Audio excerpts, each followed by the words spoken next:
नमस्कार, मैं हूं संजय शर्मा। आप देख रहे हैं 4 PM महाराष्ट्र। महाराष्ट्र की राजनीति में ये बात बड़ी चर्चा का विषय बनी हुई है कि देवेंद्र फडणवीस को अब मोदी के बाद अगले प्रधानमंत्री के रूप में उम्मीदवार घोषित किया जा सकता है।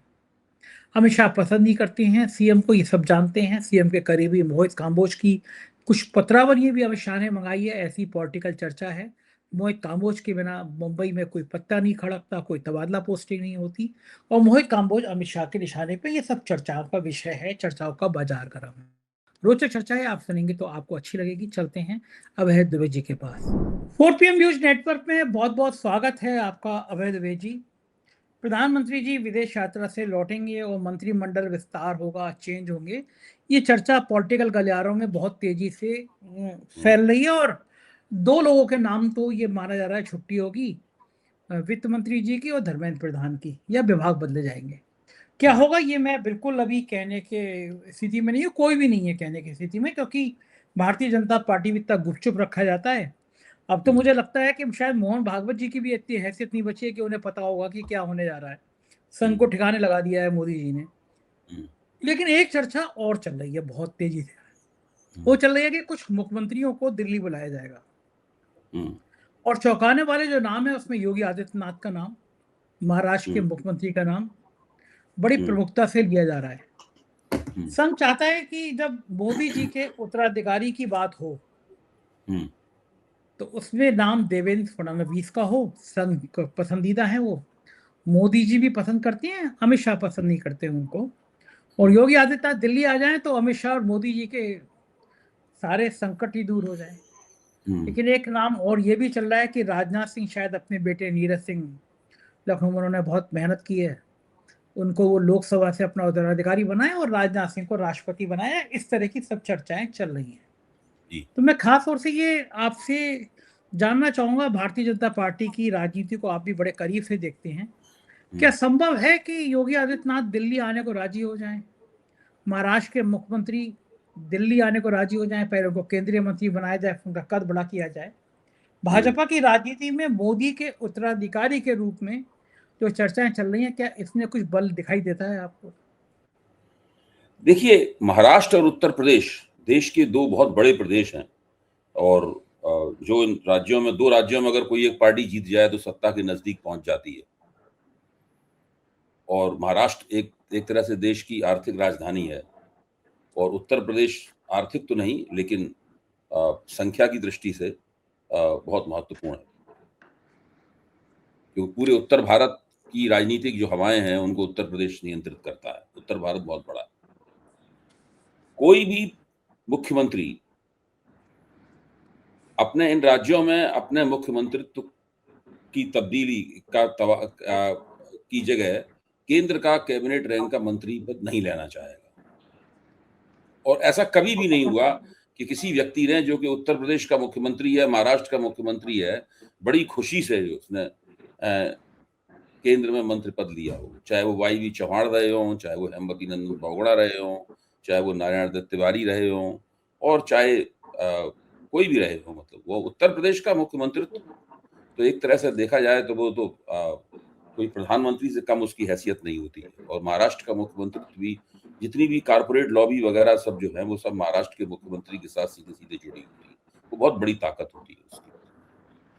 तो अगर योगी आदित्यनाथ और देवेंद्र फडणवीस को दिल्ली आना पड़ता है तो वो मजबूरी में आएंगे, दबाव में आएंगे और एक तरह की धमकी के तहत आएंगे। वो इस तहत इसलिए आएंगे क्योंकि अगर वो नहीं आएंगे तो उनको राजनीति में उनके कान ऐंठ दिए जाएंगे। मतलब इस स्थिति में आएंगे, वरना अपनी मर्जी से तो वो आने वाले नहीं।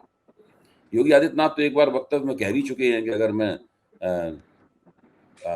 यहाँ से मुझे अगर और कहीं जाना पड़ा तो मैं फिर गोरखपुर चला जाऊंगा। इस बात को कह भी चुके हैं। और देवेंद्र फडणवीस तो महाराष्ट्र के मुख्यमंत्री से केंद्र का मंत्री पद उसके मुकाबले कुछ भी नहीं है उनके मुकाबले, उनके सामने। वहां तो वो बहुत बड़ी ताकत है भाई। वो बिल्कुल जिस तरह से मुख्यमंत्री अपना मुख्यमंत्री पद, मुख्यमंत्री का कार्यभार चलाते हैं, वो किसी की नहीं मानते। जो उनका मन होता है वही करते हैं। अमित शाह की भी नहीं मानते, किसी की भी नहीं मानते। बहुत एकदम उसे कहते नहीं कि एक व्यक्ति का शासन चलता है महाराष्ट्र में। और उस वक्त जब उनकी शिवसेना के साथ में उनका गठजोड़ वगैरह था, तब भी वो नहीं मानते थे किसी के। अब तो अकेले उनकी दम अकेले अकेले वही सब हैं। कोई ऐसी गठजोड़ पार्टी नहीं है जो उनके ऊपर कोई नियंत्रण लगा सके, उनसे अपनी बात मनवा सके। तो मैं नहीं मानता हूँ, मैं मानता हूँ कि अगर इन दोनों को जोर जबरदस्ती महाराष्ट्र से और लखनऊ से, बंबई से और लखनऊ से दिल्ली लाने की कोशिश की गई, तो भारतीय जनता पार्टी में बहुत ज्यादा हंगामा मचेगा। इस हेर-फेर के चक्कर में काफी संतुलन बिगड़ेंगे और काफी बदमिजाजी पैदा होगी। और संघ भी इसको कितना चाहेगा, मुझे भी इस बात में भी मुझे शक है कि संघ भी इसको इतना चाहेगा। अबे जी, आपकी बात ठीक है कि देवेंद्र फडणवीस अपनी ही शैली के अलग नेता हैं, चिंता नहीं करते। जैसे मुंबई में एक मोहित काम्बोज हैं, उनके बड़े करीबी हैं, और ये कहा जाता है पॉलिटिकल गलियारों में कि मुंबई का कोई सैकड़ों करोड़ का ठेका हो, कोई तबादला पोस्टिंग हो, मोहित काम्बोज के बिना होता नहीं। और वो सीएम उनके बड़े करीबी हैं। उनकी अभी बेटी का कार्यक्रम था, तो इंडस्ट्री के दोनों खान, सीएम साहब, उनका फोटो ही बड़ा वायरल हुआ था, उन्होंने सीएम को गोदी में उठा लिया था। और अमित शाह की डायरी में मोहित काम्बोज का नाम बड़ा रेड लाइट में है।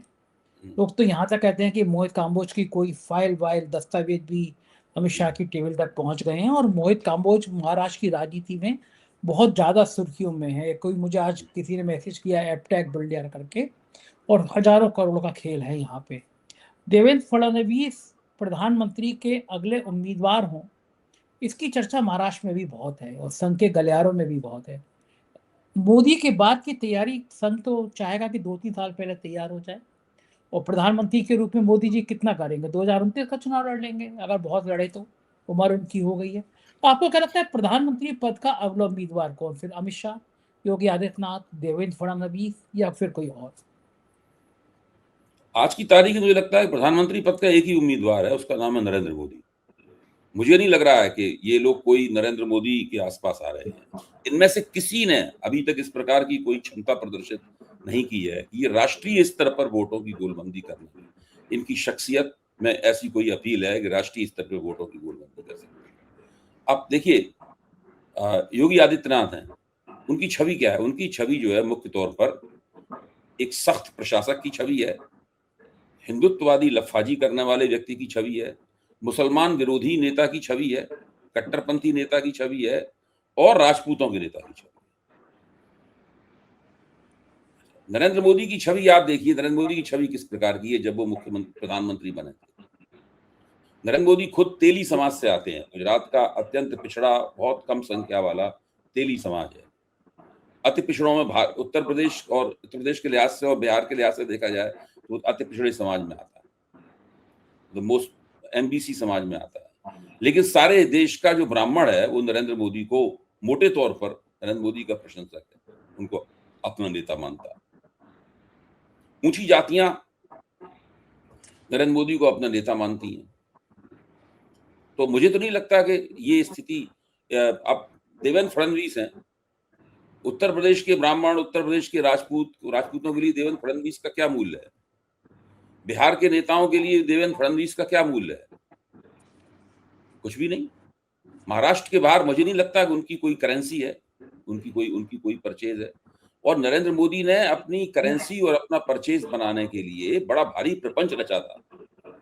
देश के बड़े-बड़े पूंजीपतियों से, इसमें सबसे आगे अनिल अंबानी और गौतम अडानी थे, उनसे अपने नाम के नारे लगवाए थे, कहा था कि देश का राजा कैसा हो, नरेंद्र मोदी जैसा हो।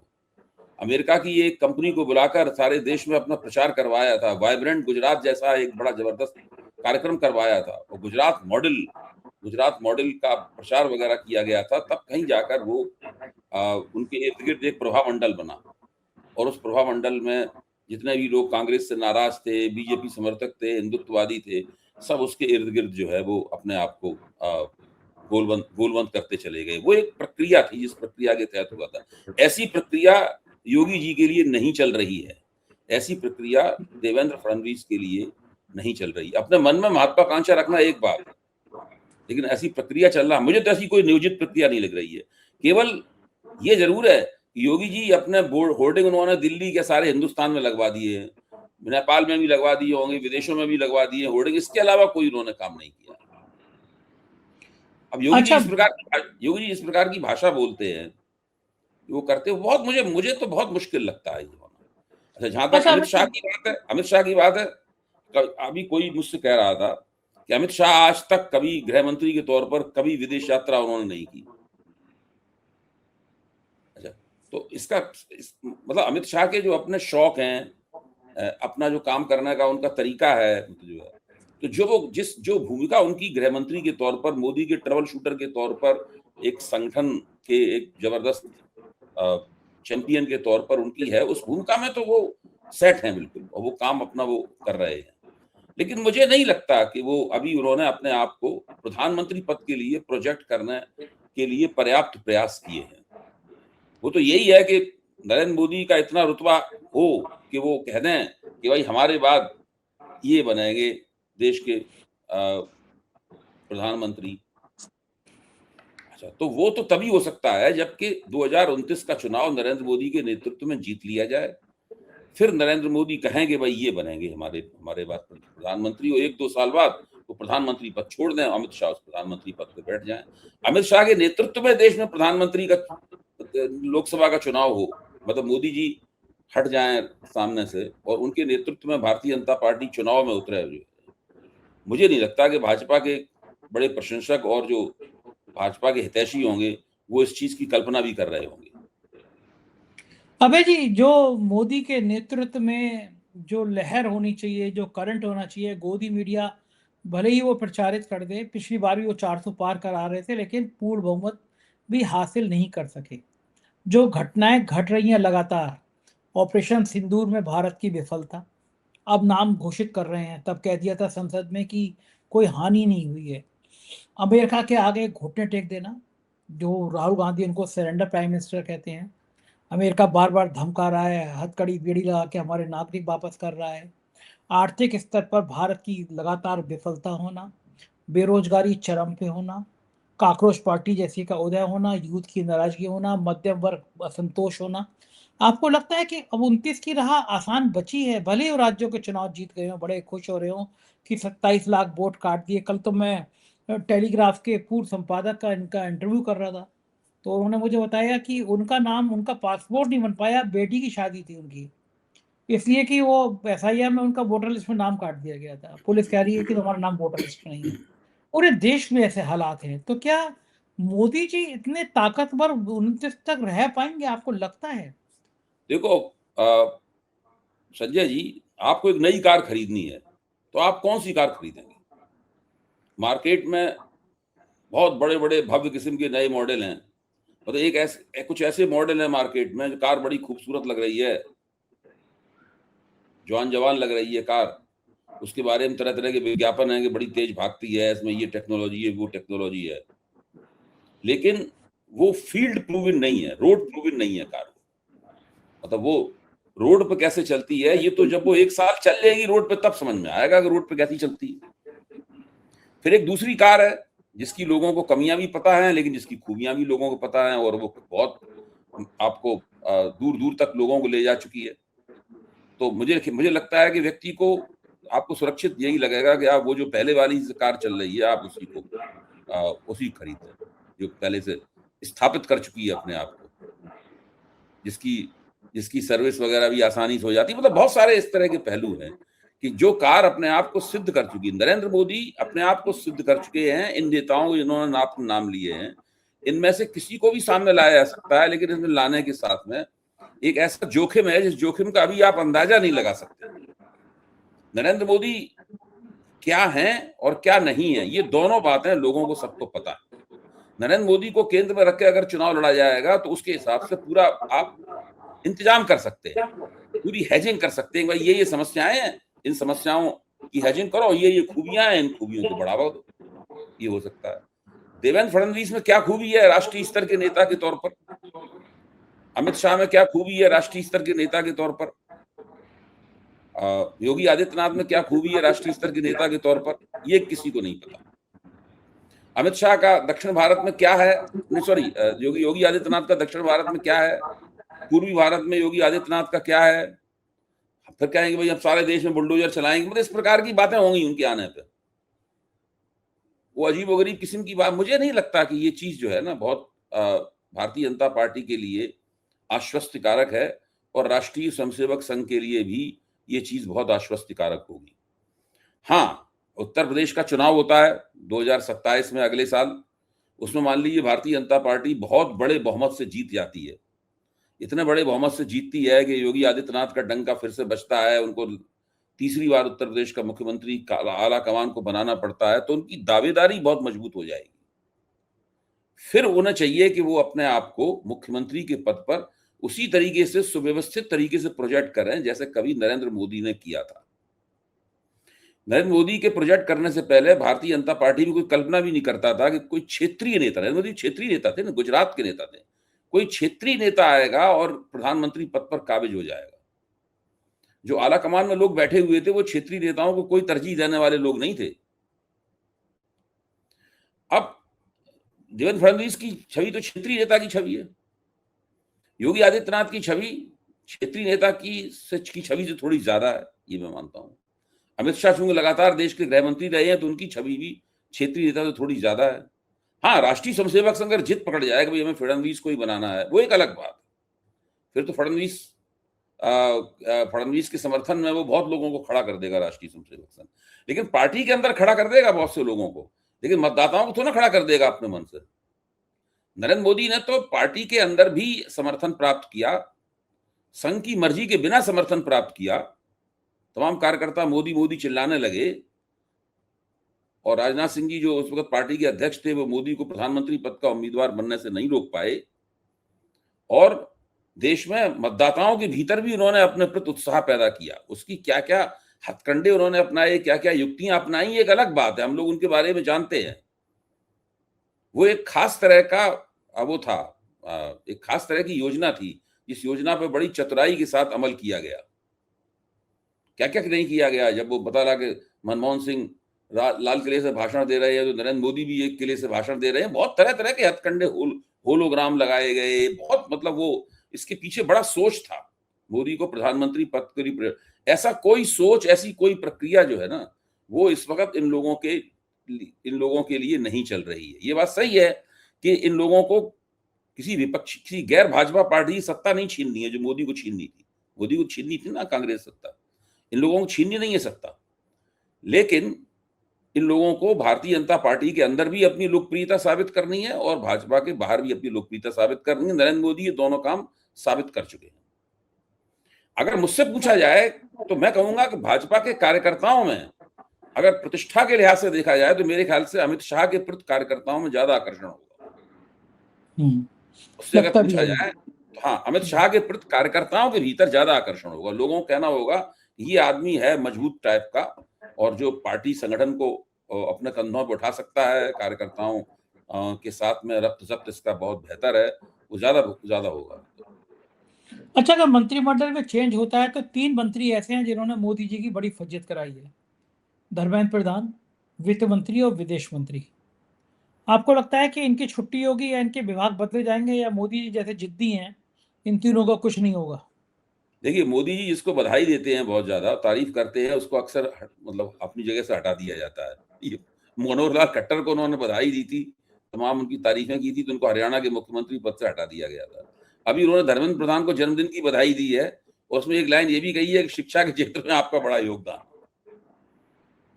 तो अब उसको व्यंग भी माना जा रहा है उसको माना जा रहा है इनको कहकर शिक्षा के क्षेत्र में आपका योगदान है, इनको शिक्षा मंत्री के पद से हटा दिया जाए। तो हो ये भी सकता है, क्योंकि कहीं ना कहीं भाजपा को ये खबर तो मिल ही रही होगी अपने जो आकलनकर्ता होते हैं उनके, कि भाई इस आदमी के प्रति जो है ना काफी नौजवानों और छात्रों में नाराजगी है। तो उसको अगर हटा दिया जाएगा तो कम से कम उस नाराजगी को एक बड़ा लोगों की निकलने का मौका मिलेगा। अगर इसको रखा गया इस पद पे लगातार तो वो नाराजगी और ज्यादा तीखी होती चली जाएगी। तो मुझे कोई ताज्जुब नहीं होगा अगर इनको हटा दिया जाए। उनका रहना ना रहना सब बराबर है। वित्त मंत्री पद पर उनकी जगह शक्तिकांत दास का नाम लिया जा रहा है, जो पहले रिजर्व बैंक के गवर्नर थे। वो रिजर्व बैंक के गवर्नर के तौर पर उन्होंने सरकार जो कहती थी वो करने का काम किया। कोई उनकी अपनी हैसियत वगैरह नहीं थी, कोई अर्थशास्त्री वो नहीं थे। इससे पहले जो अर्थशास्त्री थे, चाहे वो रघुराम राजन। राजू या उर्जित पटेल हों, वो सब लोग अगर शास्त्री थे, अपने हिसाब से चलते थे, सरकार कहती थी ब्याज कम करो, ज़्यादा करो, तो वो सरकार की बात नहीं मानते थे। उनका कहना था कि भाई अभी करना ठीक नहीं होगा, हम मौद्रिक नीति जो है, मॉनेटरी पॉलिसी अपने हिसाब से चलाएँगे। इससे चिढ़ के जो है उन्होंने एक ऐसे आदमी को, रिटायर्ड ब्यूरोक्रेट को लाद दिया रिजर्व बैंक पे। सरकार जो कहती रही वो करते रहे। उससे कोई बहुत फ़ायदा तो हुआ नहीं। जो रुपए की आज दुर्गति है, उसमें शक्तिकांत दास के पूरे कार्यकाल की एक बहुत बड़ी भूमिका है। तो वित्त मंत्री के तौर पर वो कोई खास सरकार में कोई वैल्यू एडिशन कर देंगे, सरकार में कोई नई बात पैदा कर देंगे, इसको तो कोई भी नहीं मानेगा उसमें। और जहाँ निर्मला सीतारमण की बात है, उनको हटा दिया जाए या रखा जाए किसी और जगह दे दिया, बिल्कुल बेकार है। वो तो काफ़ी अक्षम किस्म की, जिस तरह धर्मेंद्र प्रधान है, उसी तरह निर्मला सीतारमण है। उधर यूपी में अंतरराष्ट्रीय बेइज्जती हो रही है बीजेपी की। राम मंदिर का चढ़ावा कांड रोज नया रूप ले रहा है। अयोध्या के वकीलों ने ऐलान कर दिया कि इन चंदा चोरों का कोई केस नहीं लड़ेगा। ये तीनों लोग, चंपत राय, अनिल मिश्रा, ये लोग अगर 3 दिन तक अयोध्या नहीं छोड़ेंगे तो चक्का जाम कर दिया जाएगा। सोचिए भगवान राम ने क्या फजीहत करी है। चंपत राय को तो जिंदगी चंपत कर दी उसकी, लेकिन निपेन मिश्रा की गिरफ्तारी की बात कोई नहीं कर रहा। ट्रस्ट के अध्यक्ष हैं वो, गिरफ्तार उनको होना चाहिए। उनके देख रेख में ये भ्रष्टाचार हुआ, उनकी सस्पेंशन, उनकी गिरफ्तारी है। चंपत राय की गिरफ्तारी की बात नहीं हो रही, लेकिन देखिए, फजीयत इसमें रोज क्या हो है रही कि है। चंपत राय जो नृपेंद्र मिश्रा जो हैं, वो निर्माण समिति के अध्यक्ष हैं, ट्रस्ट के अध्यक्ष नहीं। वो निर्माण समिति के अध्यक्ष हैं। और निर्माण समिति में नृपेंद्र मिश्रा ने ये किया है कि उन्होंने निर्माण का ठेका जो है वो लार्सन एंड टुब्रो और टाटा की एक कंपनी को दे रखा है। अच्छा, वो दोनों कंपनियां बड़ी प्रतिष्ठित और बड़ी हैं।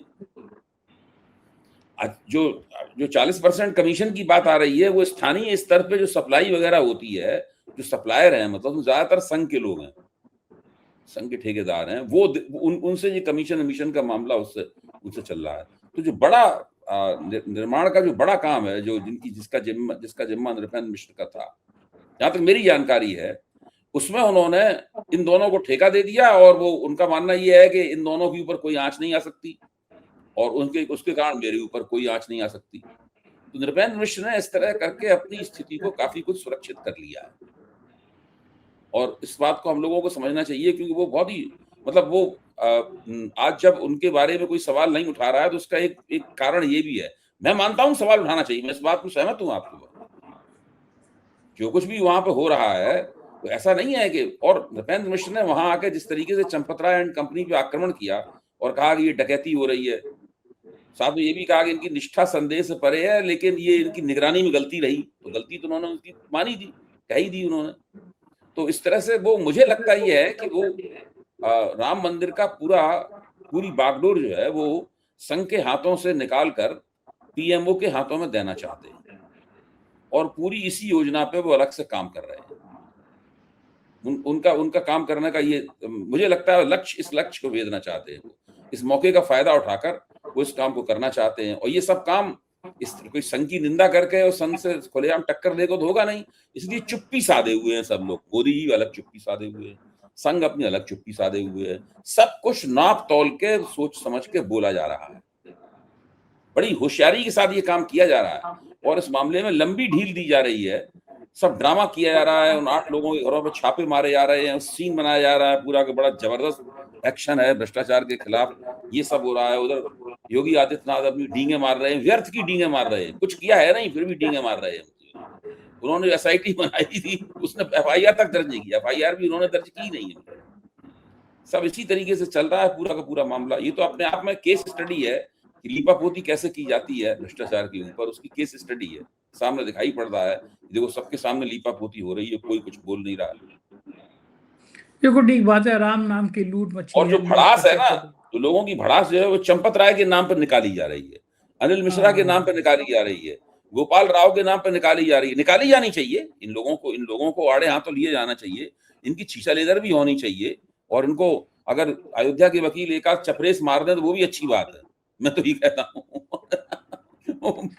इटावा में ऐसे ही बोलते हैं, उसको चपलेस मार दी, तो इनको चपलेस मार दें तो वो भी अच्छी बात है। लेकिन ये लोग असली अपराधी नहीं है। मैं नहीं मानता हूं चंपत राय के पास इतना बड़ा पेट है कि वो 2000 करोड़ रुपए, 1500 करोड़ रुपए खा जाएंगे। ये वो लोग 2000 हजारों करोड़ रुपए के घोटाला करने में उनकी मुख्य भूमिका है, लेकिन उस घोटाला का माल जो है वो कहीं और गया है। असली बात ये है। वो तो सही जब बात देश है, में नई बिल्कुल। सरकार आएगी, वो ढूँढेगी कि ये माल कहाँ गया, वो निकालेगी, सब तब समझ में आएगा कि ये वो तो बैंक के खातों में जाके रुपया कहीं से कहीं गया होगा ना, 1 सेकंड में पता लग जाएगा साहब कि सारा माल कहाँ गया। ज़मीन बेचने में जो बिल्कुल, माल कमाया गया, वो कहाँ गया, वो पता लग जाएगा, सब पता लग जाएगा। बिल्कुल ठीक है, ज़रूरी भी है। बहुत-बहुत शुक्रिया अभय जी, आपने समय दिया, जी। बातचीत की, थैंक यू। ये थे अभय द्विवेदी जी और विस्तार से उन्होंने बताया कि चंदा चोर जो हैं, उनका क्या हाल होना चाहिए। बड़ा सवाल ये है कि हज़ारों करोड़ की चंदा चोरी का माल गया कहाँ? गुजरात लॉबी ने कहाँ खपा दिया? इसकी जांच तो होनी चाहिए। और भगवान राम ने भी बड़ा इंसाफ किया, इन चंदा चोरों को बैंड बजा दी इनकी। आप क्या सहमत हैं इन बातों से और आपको क्या लगता है कि चंदा चोरों का क्या हश्र होना चाहिए? दुनिया की सबसे बदनाम पार्टी का क्या हश्र होना चाहिए? अपना राय कमेंट करके ज़रूर बताइएगा। चैनल पर प्यार बनाए रखिएगा। शुक्रिया, थैंक यू।